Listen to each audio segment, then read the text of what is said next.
digital heater with an analog heater. Without wasting much time, let's jump right in. The very first difference that you will notice between them at the store is price. While the digital heater costs around $50, the analog one costs around $15. The next big difference is size. While this may not seem so important at first, it actually is. The small analog heater is more stable and less likely to trip over than the big one. I do want to mention that both have safety mechanisms that turn off the device when it is tripped over. Next, you will notice that the digital one comes with a remote. It can still be operated without a remote, but this is for convenience. I have used this for some years, and I have to say that it is important, especially when you are sick. The analog heater does not have a remote control. Now let's move on to the integrated controls. The digital heater has a digital temperature selector. This is somewhat good, but it has many problems. One being that it sort of shifts back as the years go by. What I mean by that is that when I first bought it,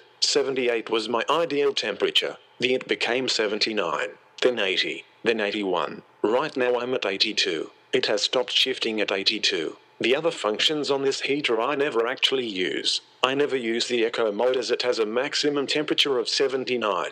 And remember, I like 82. The eco mode is just an energy-saving mode that does work as advertised but has this big flaw that you can't get past 79. I never use the timer. All the time does is turn the device off after a certain amount of time. I don't see any use for this. The next button is mode. I don't often change the mode. Mode gives you the option between fan, which is noisy and doesn't blow much air, freeze prevent, which prevent a room from freezing. As you can see, I would never allow my home to cool down to 45. Then there is mode 1, which is the hot setting, and mode 2, which is the very hot setting. Both mode 1 and 2 do the same thing, but mode 2 gets there faster. The plus and minus buttons are just to increase and decrease the temperature. And finally, I never use the swivel function since all I want is to heat the room. One really big disadvantage with digital heater is that if there is a power failure while you are sleeping, when the power comes back the device will be turned to standby and it will not be heating. That means you will wake up in the morning freezing.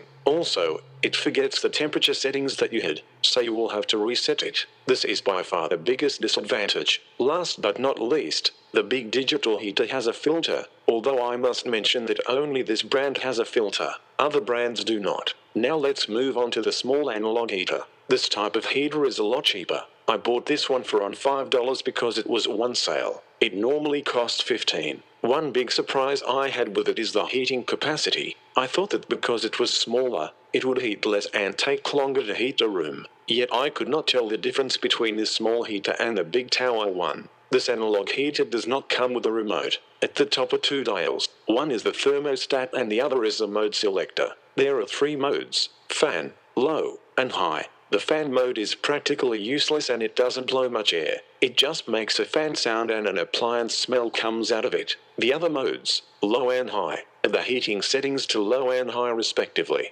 Low comes out warm and high comes out hotter. The smaller heater has a safety feature on the base to turn it off if you trip it by accident. The big advantages are that when there is a power failure when you are asleep, when the power comes back the device will turn back on and it will be back to the temperature settings where it was before. Another advantage is its size. Since it's so small, during the summer you can put it away in a drawer if you like. It's also easy to carry around if, for example, you want to use it in the bathroom while you shower. In conclusion, I cannot tell you which one is better. The difference is not big. You might want the big one for the 3 following reasons. 1. You have kids. While no heater is child-proof, the big digital heater has 2 safety mechanisms. The one I already mentioned was the trip-over auto shut-off, but the other one is the overheat protection. If the device gets too hot because you left something blocking it, it will shut off until it cools down. The little analog heater does not have this. Reason number 2 would be for getting the big heater is if you are disabled.